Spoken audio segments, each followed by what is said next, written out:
Witam serdecznie. Dzisiaj znajdujemy się w Rozewiu. Będziemy oglądali latarnię. Znajdujemy się na początku drogi prowadzącej do latarń, przed atrapą pierwszej latarni. Idźmy tą drogą. Jak myślicie, ile jest tam latarni? 2 czy 3? Licząc tej atrapy przedstawiającej pierwszą latarnię, poprzez drzewa widać drugą latarnię. W lecie przez liście może być w tym miejscu zupełnie niewidoczne jak teraz. Idźmy dalej. Z prawej strony widzimy biało-czerwony maszt. To nie jest latarnia, później opowiem o nim więcej. Idźmy więc dalej. Przylądek Rozewie został wymieniony w historycznych dokumentach już w 1359 roku. Natomiast pierwsza informacja o paleniu ognia na przylądku Rozewie pochodzi ze szwedzkiej mapy wydanej w 1696 roku. Później w XVIII wieku nastąpiło uśpienie latarni spowodowane blokadą Anglii. Ponowne palenie ognia przywrócono po katastrofie 14 francuskich statków pomiędzy Rozewiem a Chłapowem w 1807 roku.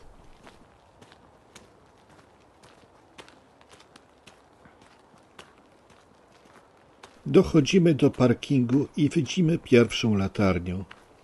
Kształt i wygląd tej latarni uwarunkowany jest obiektem, który został tutaj wybudowany na początku XIX wieku. W 1821 roku wzniesiono okrągłą, lekko zwężającą się ku górze wieżę zbudowaną z kamieni polnych i cegieł. Całkowita wysokość wynosiła 21 metrów 30 centymetrów, a pierwszym źródłem światła było 15 lamp Arganda, które zaświeciły 15 listopada 1822 roku. W 1866 roku zmodernizowano źródło światła, instalując aparat Fresnela pierwszej klasy. W 1910 roku dokonano kolejnej przebudowy wieży. Podwyższono ją o 5 metrów, a aparat Fresnela zastąpiono elektryczną żarówką mającą zasilanie z lokomobili umieszczonej w nowej maszynowni. Modernizacja miała miejsce w 1978 roku, ponieważ gałęzie buków rosnących na klifie zaczęły przesłaniać światło latarni. Podwyższono ją w tym roku o kolejne 8 metrów. Zmieniono też źródło światła na dwustronne urządzenie obrotowe wyposażone w 40 żarówek, po 20 żarówek na każdej ze stron. Idziemy do drugiej latarni ścieżką wśród szpalerów wierzby. W połowie XIX wieku południowe wybrzeże Morza Bałtyckiego było niewystarczająco oznakowane dla potrzeb żeglugi. Istniejące oznakowanie świetlne zdecydowano uzupełnić latarniami w Gąskach i Czołpinie. Zauważono przy tym, że uruchomienie latarni w Czołpinie spowoduje, że wraz z sąsiadującym wówczas Rozewiem będą miały one jednakowe charakterystyki świateł, co mogłoby być zagrożeniem dla żeglugi. Mógłby być problem z identyfikacją latarni. Aby zapobiec takiej sytuacji, postanowiono uruchomić drugą latarnię na przylądku Rozewie. Decyzję o rozpoczęciu budowy drugiej latarni w Rozewiu podjęto w 1870 roku. Po 4 latach budowy druga latarnia była gotowa. Uruchomiono ją 1 stycznia 1875 roku. Świeciła ona światłem stałym. Dzięki temu na przylądku Rozewie paliły się 2 latarnie o takiej samej charakterystyce światła. Latarnia w Czołpinie, także świecąca światłem stałym, została uruchomiona 2 tygodnie później. 2 latarnie w Rozewiu świeciły przez 35 lat do 1910 roku. W tym roku urządzenia optyczne z obu latarni zostały zdemontowane i przeniesione do Kłajpedy i Pilawy, obecnie Bałtysk. Starsza latarnia została podwyższona i wyposażona w światło elektryczne. Druga latarnia stała się zbędna.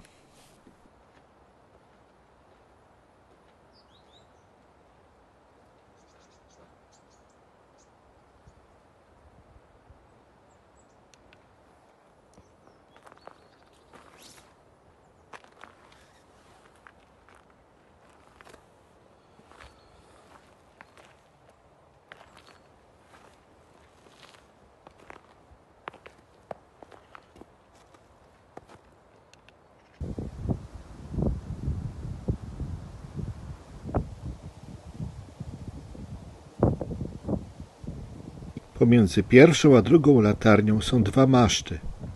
Na jednym znajduje się nadajnik DGPS, a na drugim odbiorniki GPS i pozostała aparatura. W tej chwili widzimy maszt z nadajnikiem DGPS. A co to takiego ten DGPS? DGPS jest to technika pomiarów GPS pozwalająca na uzyskanie większej dokładności niż przy standardowym pomiarze. Metoda ta polega na wykorzystaniu stacji bazowej, która jest odbiornikiem ustawionym w dokładnie wyznaczonym punkcie. System ten wyznacza na bieżąco poprawki różnicowe dla poszczególnych satelitów, co pozwala na wyeliminowanie większości błędów. System DGPS, który tu widzimy na rozewiu, miał i ciągle jeszcze ma zastosowanie do precyzyjnego wyznaczenia położenia statków na morzu, pod warunkiem, że na statku jest odpowiedni odbiornik. Zainstalowany na rozewiu system od czasu wybudowania przeszedł kilka modernizacji i obecnie dokładność wyznaczenia pozycji jest mniejsza niż pół metra. Maszt ma wysokość 23 metry. Nadajnik pracuje w paśmie 300 kHz i z uwagi na jego moc nadawania, jak informują tabliczki na płocie okalającym nadajnik, lepiej zbyt długo tu nie przebywać. Ta wieża została wybudowana 18 września 2020 roku, a więc zupełnie niedawno. Ma ona wysokość 50 metrów. Jest związana z realizacją projektu pod nazwą Budowa morskiego systemu łączności w niebezpieczeństwie. Jest to obiekt radionawigacyjny. Na szczycie wieży są zainstalowane systemy antenowe VHF zapewniające łączność w strefie Morza A1 oraz odbiorcze systemu pracujące w zakresie fal pośrednich zapewniających łączność w strefie Morza A2. Dodatkowo w celu ochrony obiektu zabytkowego, jakim jest latarnia morska Rozewie, planuje się wykonanie relokacji urządzeń radionawigacyjnych pracujących na latarni na tę właśnie wieżę. Podobny obiekt powstał również w Krynicy Morskiej oraz w Gdańsku w pobliżu przystani jachtowej w Górkach Zachodnich. Teraz widzimy trzecią latarnię, a konkretnie rekonstrukcję latarni dźwigniowej z XVII wieku. Podniesione ramię zakończone jest metalową sztabą z podwieszonym koszem, w którym zazwyczaj rozpalano węgiel. Niekiedy wieszano również kocioł z płonącą smołą. Światło z takiej latarni było widoczne z odległości 5-6 mil morskich, czyli około 9 do 11 kilometrów. Źródła potwierdzają istnienie tego typu obiektu nawigacyjnego na Helu. Latarnia na Helu była na tyle znana, że 25 września 1678 roku król Jan III Sobieski przypłynął specjalnie na Hel, aby ją obejrzeć.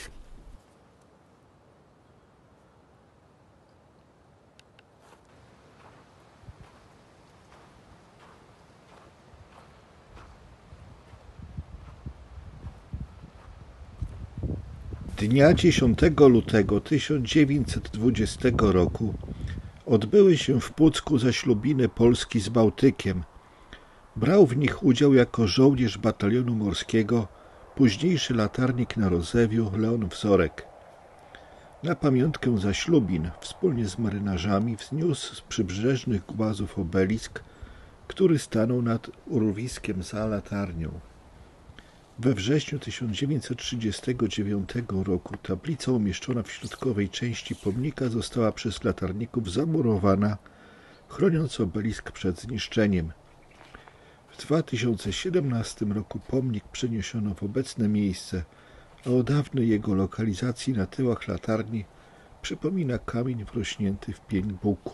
Na tyłach latarni widzimy różne urządzenia nawigacyjne, które są stosowane na morzu.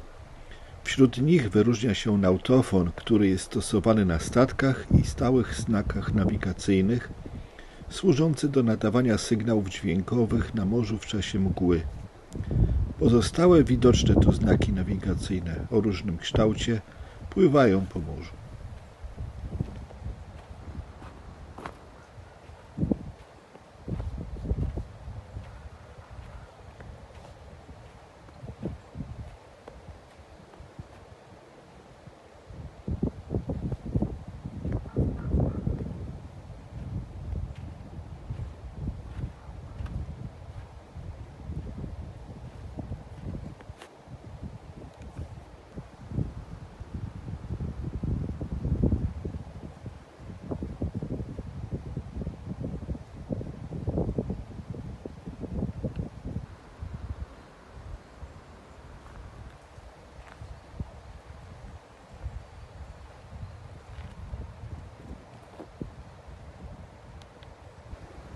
Klif porastają buki.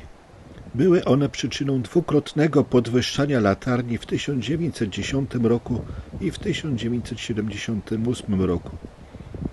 Z bukami związana jest legenda, którą można przeczytać na tabliczce informacyjnej. Widoczne buki są objęte rezerwatem przyrody Przylądek Rozewski. Znajdują się tu drzewa nawet 200-letnie, których obwód pnia dochodzi do 3 metrów i mogą pamiętać powstanie latarni Rozewie w 1822 roku.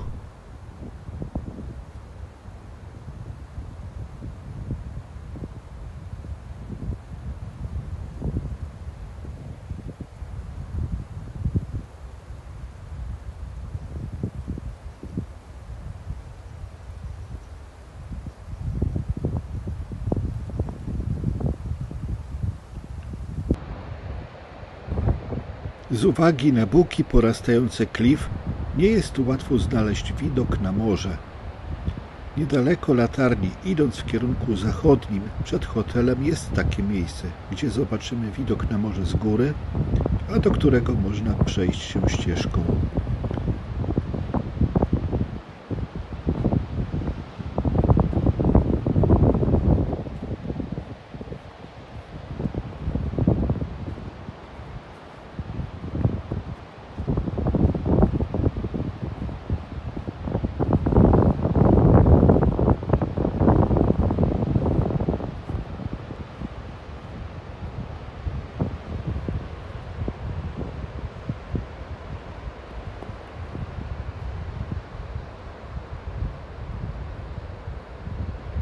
Jeśli zejdziemy w tym miejscu na dół, zobaczymy plażę.